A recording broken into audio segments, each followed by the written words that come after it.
Pagkatapos ng kanyang pagdalaw sa Sri Lanka ay diretso na po siya rito sa Pilipinas.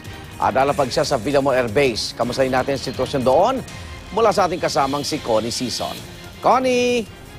Yes, magandang umaga, Igan, at naririto nga tayo ngayon sa Villamor Air Base. At para sa iba pang detalye, makasama natin ngayon si General Palisok, Domingo Palisok ng Villamor Air Base. Siya ho ngayon ang head ng security. Magandang umaga po sa inyo, General. Magandang umaga po, ma'am. Unang-una sa lahat, General, makikibalita ho kami. Kamusta na ho ang ginagawa nating preparasyon para sa pagdating ni Pope Francis dito po sa Thursday? Unang-una po, ma'am, binabati ko po lahat ng nakikinig ng isang magandang umaga. Binabati ko po rin po ang aking asawa na nanonood po ngayon, si Mary Ann. Magandang umaga, ma'am. Sa ngayon po, kami po ay naghahanda sa pagdating po ng Santo Papa. Ako po yung commander ng Joint Task Group Villamor, in charge po ng security, orderliness, and peaceful conduct of operations dito po sa loob ng Villamor. So ano ho ang ginagawa nating preparasyon, sir, para lamang ho alam natin na so far nga sarado na ho ang Gate 5, may mga barikada na tayo, ang media hindi pa pwedeng makapasok, may mga designated areas lamang. Ano ho ang so far ano ho ang atin pong na-delegate na ng mga trabaho po para sa atin dito sa Villamor Air Base, doon po sa mga tauhan natin? Sa ngayon po, kami ay puspusang naghahanda ng kalinisan. Naglalagay ho kami ng mga signages sa mga parking areas, directional areas. Kami rin po ay nakikipag-coordinate sa Presidential Security Group para sa seguridad ng airbase.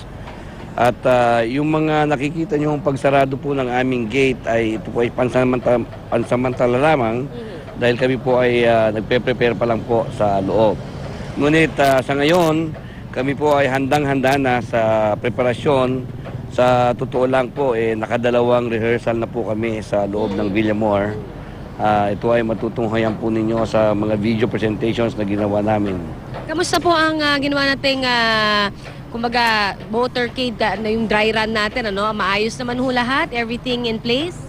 Kahapon po, nagkaroon po sila dito po nagsimula yung motorcade kahapon, kinandak po ng Red Team ng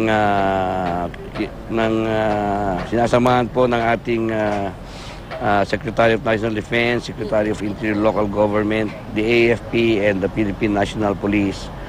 Dito po nagsimula yung kanilang convoy team papuntang Nunciatur. At tinignan po nila ang okay po lahat.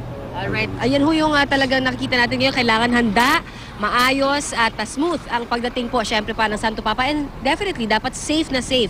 At ayan ho ay mapapangako naman natin on the part of Villamor Air Base personnel. Opo, ma'am. Ayan. Maraming salamat po sa inyo, General Palisok po. Maraming salamat, Igan. Paalala lamang natin may mga ilang kalsada nga na isasara pa rin 3 p.m. ng Thursday, at mamaya babalikan natin at kabilang na nga dyan itong area ng Villamor Air Base. Balik muna sa inyo dyan. Maraming salamat, Connie Sison.